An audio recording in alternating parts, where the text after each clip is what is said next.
dem na ci élection en 2012 élection législative voilà c'était en 2012 élection législative jàllul mu bëgg a épouser le Rewmi ça n'a pas marché.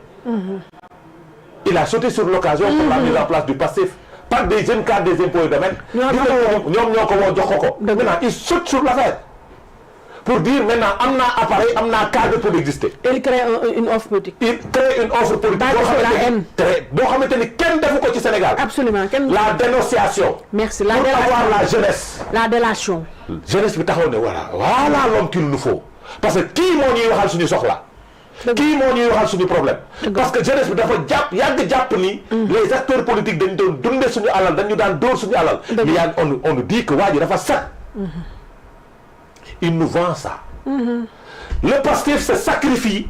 pour que Ousmane Sonko existe. te li ma wax du ma wax de Baro moo ko wax le chef de cabinet du président. c'est le PASTEF qui se sacrifie. pour que Ousmane Sonko existe. te su exister il va vendre le projet. Au début il avait un discours bien structuré. très bien structuré première interview Seydina Seck moo ko def ak Ousmane Sonko première interview. jour boobu quand je l'ai écouté dama ko fan mu ne su ñu gisee ndaw buy dee ci politique dama ñàkk fayda. d'accord ci loolu. mais après qu'est-ce qu'il a fait. mosul gëm loolu. parce que il fallait exister sur le champ politique. Il fallait exister à travers des discours qui captent. Je te dis ba ma koy dégg. Capte la jeunesse. Voilà ba ma koy dégg muy wax yéen ni j'ai failli. tomber dans son truc mais après dama ne attention. dañu xaar. man sax xawoon naa ko gëm. est-ce que tu comprends mais ba mu demee ba commencé teg jalon yi xam ni force bi nga xam ni. dimbali na ma nag. xoolal xam ni. maanaam 2014 ba tey. musuma gën ay wax. attention man ba mu commencé ba de 2013 ba mu commencé yow plateau défendre Tahibou Ndiaye laa ko baax. xoolal mu xam ni. mu xam ni ma ñëw. il faut toucher. la fibre la corde sensible. corde sensible te corde sensible fan la jëm mu ne enseignants yi li ñu leen di imposer dafa énorme. jërëjëf. c'est pour les avoir. foofu la commencé moo tax loo gis maam enseignants ya. il a eu maintenant les enseignants. bokkoon mouvement des enseignants. yaa ngi la fu baax. taw pour adhérer. taxawaalu ko voilà voici notre sauveur. les taxawaalu ko yooyu lamb ñu ay daan mooy taxaw. il nous dit député yi duñu fay impôt. jeunesse bi ne ñii 1,3 million lañ leen di fay député yi nangam sangam. non attends ñii dañuy fontoo. waruñu leen jëndal oto. il dit voilà c'est celui-là qui porte notre combat. dañuy sàcc alalu réew mi. Mamour Diallo nangam Mame Mbaye Niang nangam.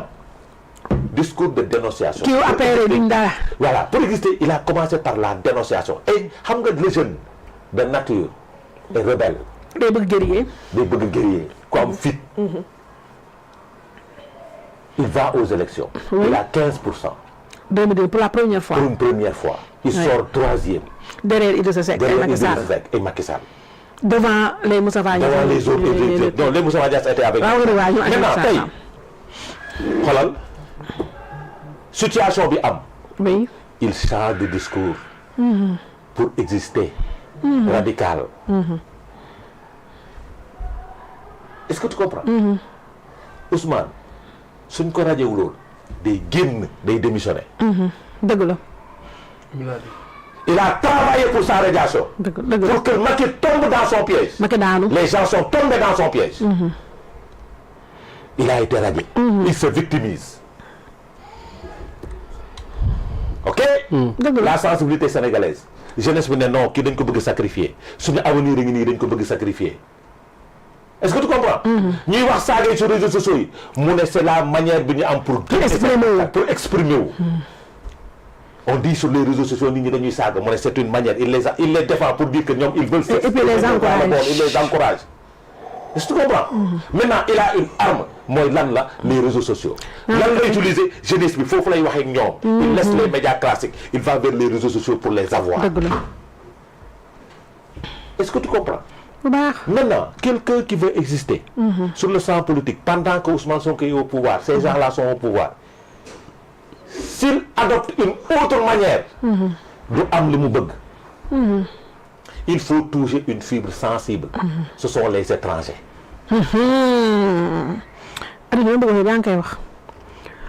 Il faut les toucher.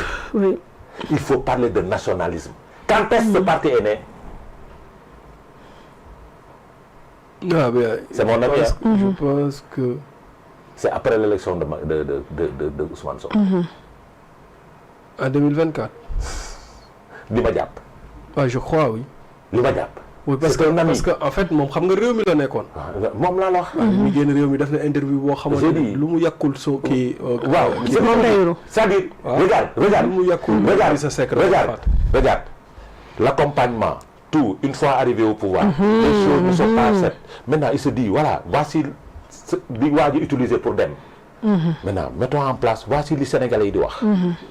c'est vrai en moment boobu la génn. je mets en place mon truc je l'appelle les nationalistes. pour toucher une partie du Pastef qui sont dans ça. parce que moom cible am Pastef la. cible bi Pastef la. il faut avoir une grande partie de l'électorat de Pastef parce que beaucoup de jeunes dañoo adhéré foofu. parce que les étrangers les dérangent. élection législative yi nga baal ma après nga yegali élection législative yi. après naa ñenn ñi nga xamante ni ay ci partem lañ bokkoon. oui su ñu ñëwaan ci koñ bi. par exemple bu ñu duggee kër goo xam ne leer na nii waa parti Pastef ne dañ naan ñun ak Ousmane Sonko ñoo far ñoo bokk ñoo ànd. il a fallu Ousmane Sonko. génn ba je pense am na benn discours. dafa def discours boobu génn tontu ko. voilà moom la après naa le rupture dafa def. damay bàyyi ba nga pare ma ñëw te dafa def discours ma génn tontu ko moom mu génn tontu ko. ma wax ak moom téléphone ne ko j'ai bien apprécié. parce que en politique il faut exister. attention man waxuma ndax discours bi baax na de mais en politique il faut exister. quand le leader quand quelqu'un parle de toi da ngay exister. pour taxaw foofu moom il a été réactif. maintenant réactivité bi yemu ci rek de.